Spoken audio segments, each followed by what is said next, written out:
working around the clock since the shooting to save lives. Dr. Sergio Carrillo works as a congenital cardiovascular surgeon in Nevada, and he joins us now live. Dr. Carrillo, thank you so much for being with us. I know you were called into work at Sunrise after they got the news of the mass shooting. What was it like when you got to the hospital? Can you describe the scene for us? It was quite chaotic, Aisha. As somebody said earlier before in the program, is organized chaos. There was a lot of injured people, and there were a lot of doctors and other healthcare professionals attending to these victims. When you get there, you see, I'm sure the hallway, ER, everywhere, just full of injured people.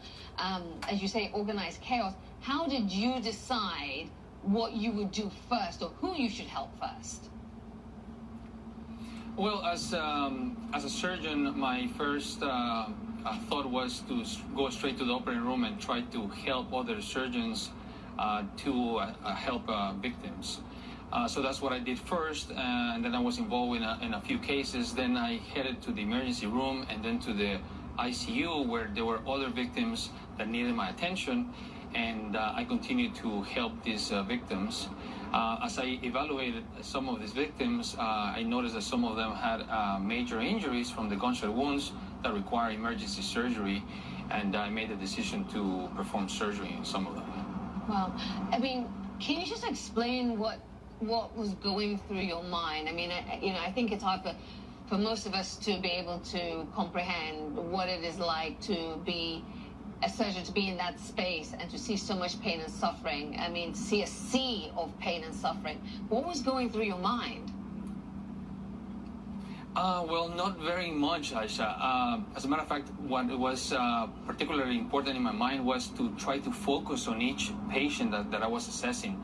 And in surgery, I wanted to just to do all my best and focus all my efforts to try to save this individual.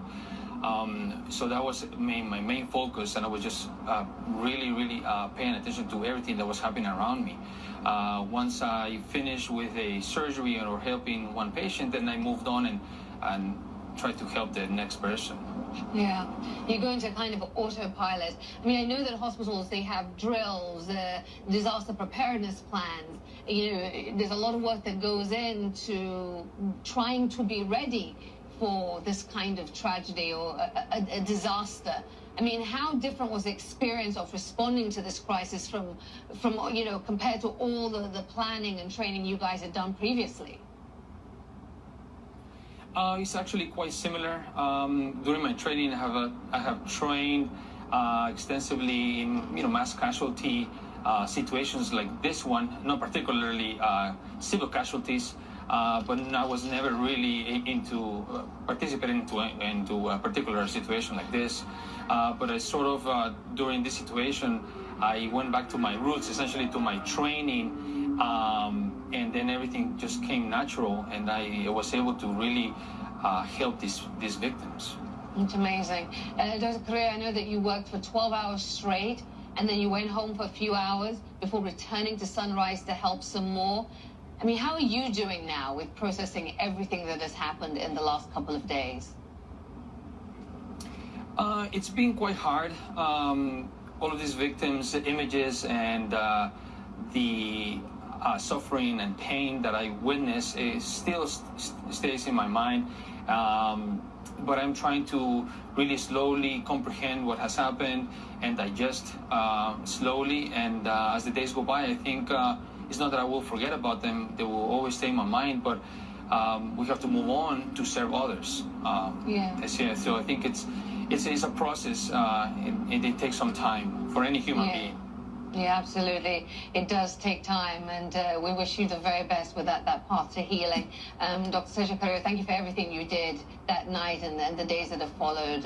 You're one of the many heroes in this story. The medical community really stepped up. Thank you for speaking to CNN. Thank you very much. It's a pleasure.